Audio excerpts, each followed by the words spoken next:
सुंदर स्त्री के आकर्षण से बचने का एक रहस्यमयी और पौराणिक तरीका हम गौतम बुद्ध की एक कहानी से जानेंगे, जिस कहानी से गौतम बुद्ध ने अपने शिष्य की काम वासना को नियंत्रित किया था। हमारे मन में गंदे विचार क्यों आते हैं? हम नहीं चाहते, लेकिन फिर भी हमारे मन में गंदे विचार आते रहते हैं। लेकिन मन हमारा सबसे बड़ा दोस्त और मन ही सबसे बड़ा दुश्मन क्यों है? जब हम अपने मन की बात मानते हैं तो हमारा मन ही हमारा नेतृत्व करता है। भटक जाते हैं, और जब हम मन को संतुलित कर लेते हैं तो हम अपने जीवन में हर चीज का ध्यान रखते हैं।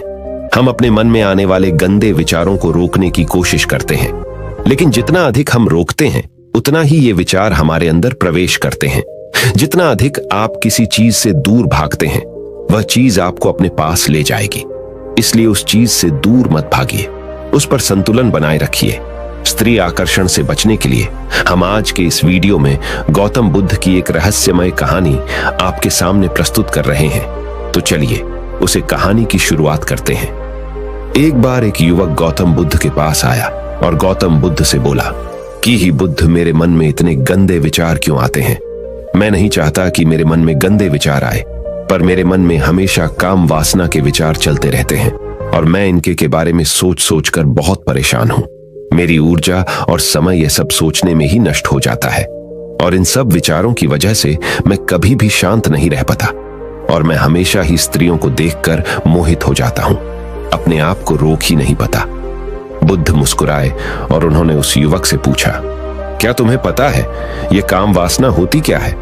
फिर लड़के ने उत्तर दिया और कहा, हे बुद्ध, मैं यह तो नहीं जानता कि काम वासना होती क्या है, पर हां, ये जो भी है बहुत बुरी चीज है। फिर बुद्ध ने उसे युवक से कहा कि सबसे पहले तो तुम्हें यह समझना है कि प्राकृतिक रूप से जो भी चीज हमारे अंदर है वह बुरी नहीं है। हमारे जीवन में उसकी कुछ ना कुछ जरूरत है। वासना कोई बुरी बात नहीं है। यह तो हमारे मन की एक भावना है जो हमें किसी ना किसी चीज की कमी का एहसास करवाती है, और फिर हम उस चीज को पाने के लिए उस चीज की तरफ आकर्षित हो जाते हैं। जैसे अगर तुम्हारे पास धन की कमी है तो तुम में धन पाने की वासना उत्पन्न हो जाएगी। तो वासना कुछ और नहीं, बस एक प्रकार की कमी है जो कि एक प्रकार की जरूरत का एहसास है, और जब ये जरूरत शारीरिक हो तो हम इसे काम वासना कह देते हैं। युवक ने गौतम बुद्ध को कहा कि बुद्ध, मुझे काम वासना का मतलब तो समझ में आ गया, पर आप मुझे यह बताइए कि यह आती कहां से है और कैसे आती है? ये गौतम बुद्ध ने कहा कि काम वासना कहीं से आती नहीं है, ये तो हमारे अंदर ही होती है, और इसका होना तो जरूरी भी है, तभी तो मानव जाति का विस्तार होगा। युवक ने कहा, जब यह हमारे अंदर ही है और जरूरी भी है तो फिर लोग इसे गलत क्यों बोलते हैं? बुद्ध ने कहा कि यही तो समस्या है। लोगों ने काम वासना को गलत तरीके से सोच लिया है। इसे छिपाने की, दबाने की कोशिश करते हैं। काम वासना गलत नहीं है, बल्कि काम वासना का गलत तरीके से प्रयोग करना गलत बात है।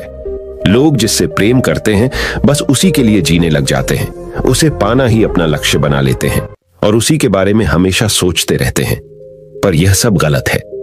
बुद्ध ने युवक से कहा, क्या तुम्हें पता है जानवरों में भी काम वासना होती है? युवक ने उत्तर दिया, हां बुद्ध, जानवरों में भी काम वासना होती है, क्योंकि जानवर भी तो आखिर अपनी पीढ़ी को आगे बढ़ाएंगे। बुद्ध ने कहा, तो फिर हम जानवरों की काम वासना को गलत क्यों नहीं कहते? युवक ने कहा, मुझे नहीं पता महात्मा, आप ही मुझे बताइए।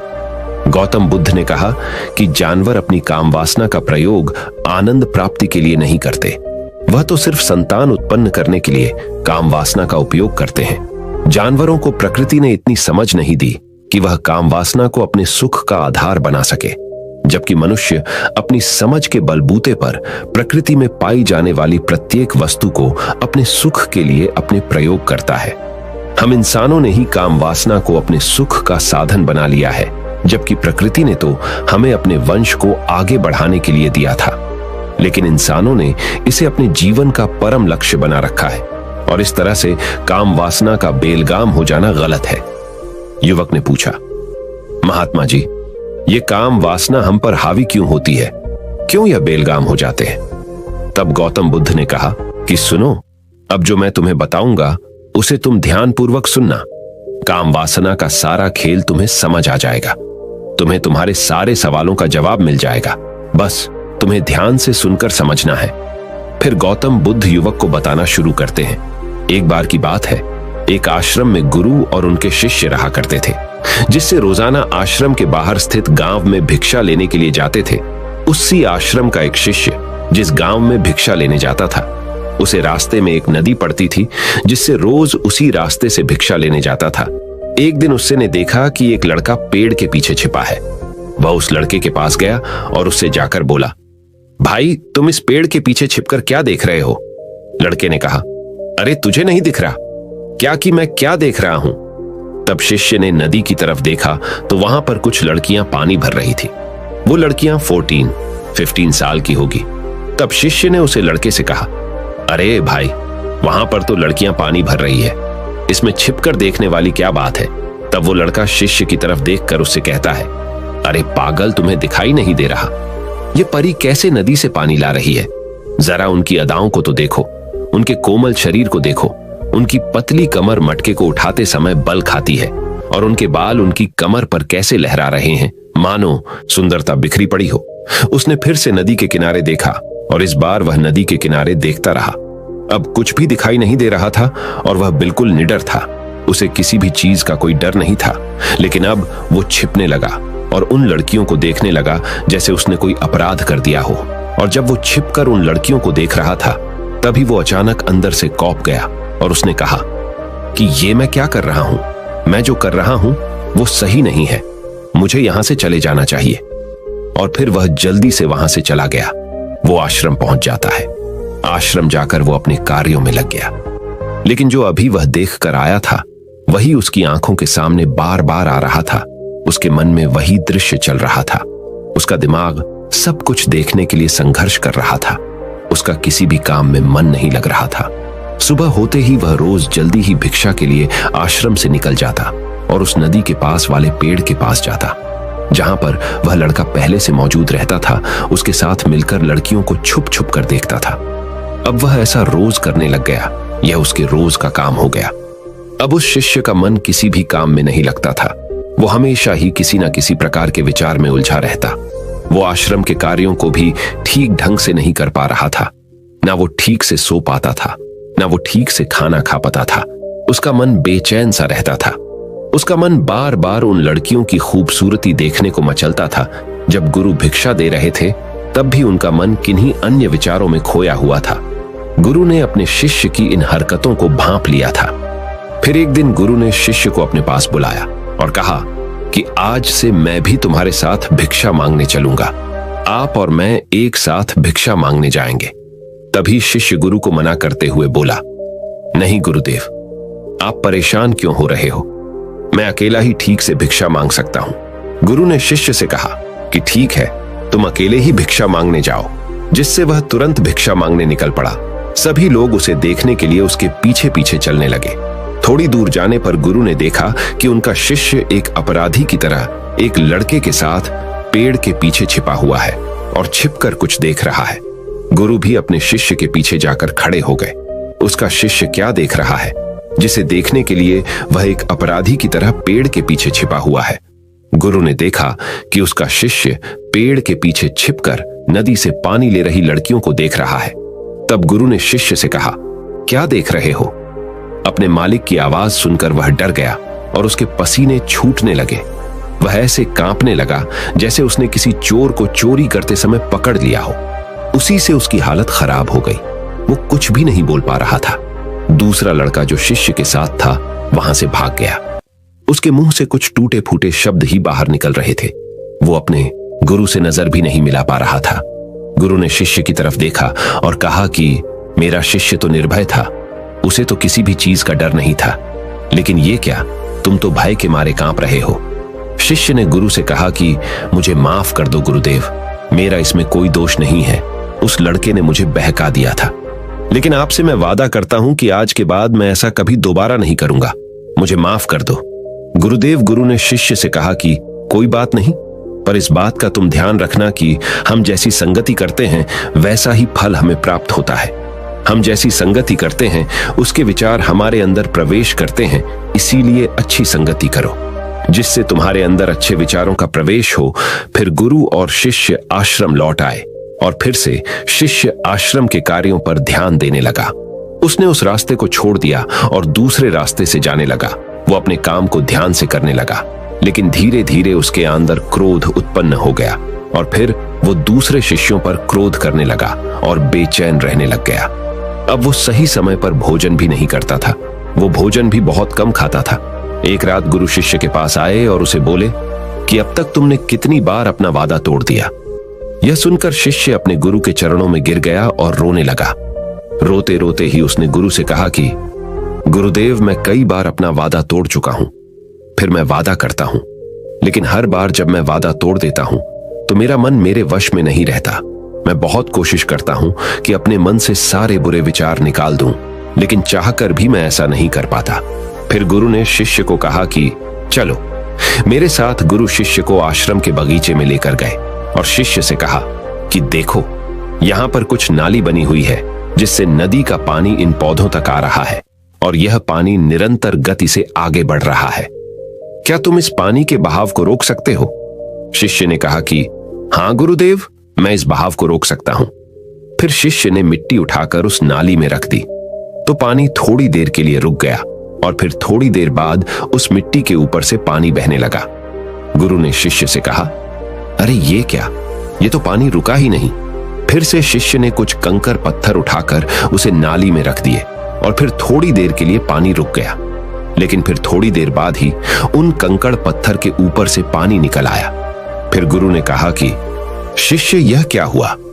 पानी तो फिर से बहने लग गया।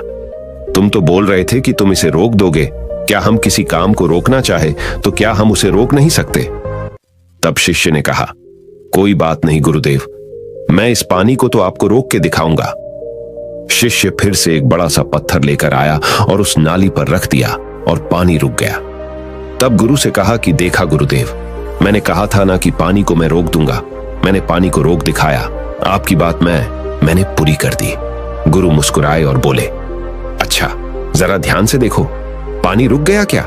वो तो पीछे की नाली तोड़कर बाहर निकल गया और अगल बगल से बह रहा है। और ध्यान से देखो, इस पत्थर के आगे भी आ गया और ये पानी अपना रास्ता बदलकर फिर से आगे की तरफ जाएगा। और फिर थोड़ी देर बाद ऐसा ही हुआ। फिर गुरु ने शिष्य को समझाया कि तुम्हारे साथ भी तो ऐसा ही चल रहा है। तुम बार बार प्रयास कर रहे हो, बड़े से बड़ा प्रयास कर रहे हो, पर हर बार तुम्हारा प्रयास टूट रहा है और यह हमेशा टूटता ही रहेगा। तुम कितना भी बड़ा पत्थर रख लो, लेकिन पानी तो अपना रास्ता बना ही लेगा। यह सब देखकर शिष्य ने गुरु से कहा कि हे गुरुदेव, क्या कोई तरीका नहीं है जिससे मैं गंदे विचारों से बाहर निकल सकूं और यह मेरे मन में आए ही ना? गुरु शिष्य को एक नदी के पास ले गए जहां से उसके बगीचे में पानी जा रहा था। गुरु ने शिष्य से कहा, वो पानी इसी नदी से जा रहा है। अगर हम यहीं से उस रास्ते को बंद कर दें जहां से पानी बगीचे में जा रहा है, तब क्या हम पानी को रोक नहीं सकते? शिष्य ने कहा कि हां गुरुदेव, अवश्य ऐसा हो सकता है। मैं इस पानी को यहीं से बंद कर देता हूं, तब आगे की नाली में पानी जाएगा ही नहीं और फिर बगीचे में पानी जाएगा ही नहीं। फिर शिष्य नदी से जाने वाले रास्ते को बहुत मेहनत करके पत्थर और मिट्टी डालकर बंद कर दिया और गुरु से कहा कि गुरुदेव, मैंने पानी को बंद कर दिया है, अब यह पानी बगीचे में जाएगा ही नहीं। तब गुरु ने कहा, शिष्य से अगर पानी बगीचे में नहीं जाएगा तो पेड़ पौधों को पानी कहां से मिलेगा? उन पेड़ पौधों को तो पानी की आवश्यकता है और उन पेड़ पौधों में कुछ पेड़ पौधे तो ऐसे हैं जिनको रोज पानी की आवश्यकता है। वह तो मुरझाकर मर ही जाएंगे, उनका क्या होगा? पानी तो हमें खोलना ही होगा। शिष्य ने गुरु की बात सुनकर वापस नदी से जाने वाले पानी का रास्ता खोल दिया। तब गुरु ने शिष्य से पूछा, शिष्य, अगर हम इस नदी के पूरे पानी को बगीचे की तरफ मोड़ दें तो क्या होगा? तब शिष्य ने जवाब दिया कि गुरुदेव, वहां पर जितने भी पेड़ पौधे हैं वो गलकर नष्ट हो जाएंगे, वहां पर कुछ नहीं बचेगा। फिर गुरु मुस्कुराए और बोले, तुम इस बात को समझो कि हमें किसी भी चीज को रोकना नहीं है, बस हमें हमेशा संतुलन बनाए रखना है। कम पानी से भी पौधे नष्ट होते हैं और ज्यादा पानी से भी पौधे नष्ट होते हैं। हमारा जीवन संतुलन से ही चलता है। गुरु ने शिष्य से कहा कि अगर मैं तुम्हें कुछ कहूं कि तुम आम के बारे में मत सोचो, तो तुम्हारे मन में सबसे पहले किसका चित्र आएगा? शिष्य ने कहा कि गुरुदेव, मेरे मन में तो पहला चित्र आम का ही आएगा।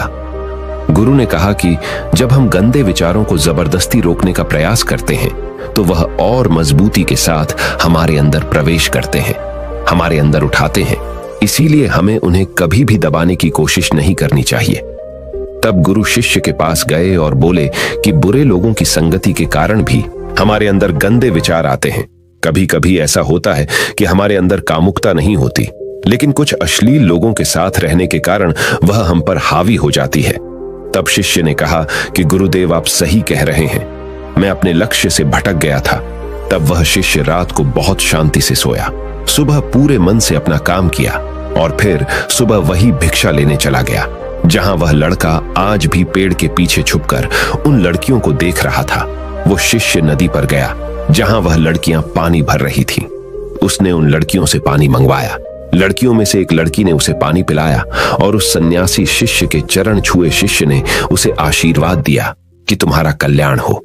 शिष्य का मन सकारात्मक ऊर्जा से भर गया। उसके चेहरे पर मुस्कान आ गई थी, जैसे उसे कोई खोई हुई चीज वापस मिल गई हो। वह अपने रास्ते पर वापस जाने लगा। तभी पीछे से वह लड़का आया जो पेड़ के पीछे छिपा था। वह शिष्य के पास आया और बोला कि क्या बात है, आज तुमने करीब से देखा है, आप तो मुझसे आगे निकल गए। तब शिष्य ने कहा कि हम हमेशा दूसरे के दर्शन करने में ही व्यस्त रहते हैं, अपने दर्शन कर ही नहीं पाते। तुम कब तक इस पेड़ के पीछे छुपाते रहोगे? किसी को पसंद कर लो, उससे बोल दो। अगर वो भी तुम्हें पसंद करती है तो शादी कर लो और उससे पहले तुम कुछ बन जाओ। अपने आप को पहचान लो, ऐसे अपना समय बर्बाद मत करो। फिर वह लड़का रोज उससे मिलने लगा और उस लड़के ने नदी पर जाना छोड़ दिया और फिर वो लड़का अपने जीवन में कुछ बनने के लिए संघर्ष करने लगा। तो तुमने देखा संगति का असर क्या होता है। अपनी संगति बदलो, अपने विचार बदलो। बुद्ध ने युवक से पूछा कि क्या तुम्हें तुम्हारे सारे सवालों का जवाब मिल गया? तब युवक ने कहा कि हाँ महात्मा जी, आपका बहुत बहुत धन्यवाद। तब गौतम बुद्ध ने युवक से कहा कि जब तुम्हारे मन में गंदे विचार आए तब आप अपने आप को दोषी मत मानो। यह शरीर है और यह सब हजारों वर्षों से सिखाया गया है। एक केवल तुम्हारे सोच लेने से, शपथ लेने से ये टूटने वाला है नहीं, लेकिन तुम्हारे पास वो शक्ति है, वो ऊर्जा है जिसका तुम्हें संतुलन उपयोग करना है। तुम एक जीवित ऊर्जा हो जो कुछ भी अनुभव करने के लिए स्वतंत्र है, जो निर्माण करने के लिए स्वतंत्र है। इसीलिए तुम अपने आप को पहचानो। यह बोलकर गौतम बुद्ध मौन हो गए और वो युवक वहां से चला गया। इसलिए अपनी जिंदगी में हर चीज को लिमिट में रखने की कोशिश कीजिए, क्योंकि हर चीज को संयम से करने में ही आप उस चीज का पूर्णता आनंद ले सकते हैं और अपनी जिंदगी को बिना टेंशन के साथ और खुशियों से जियो। और अगर आपको इस वीडियो से कुछ सीखने को मिला हो तो इस वीडियो को अपने दोस्तों के साथ जितना हो सके उतना शेयर कीजिए और हमारे चैनल को सब्सक्राइब कीजिए और इस वीडियो को एक लाइक कीजिए। आपका वीडियो देखने के लिए दिल से बहुत बहुत धन्यवाद बोलो। नमो बुद्धाय।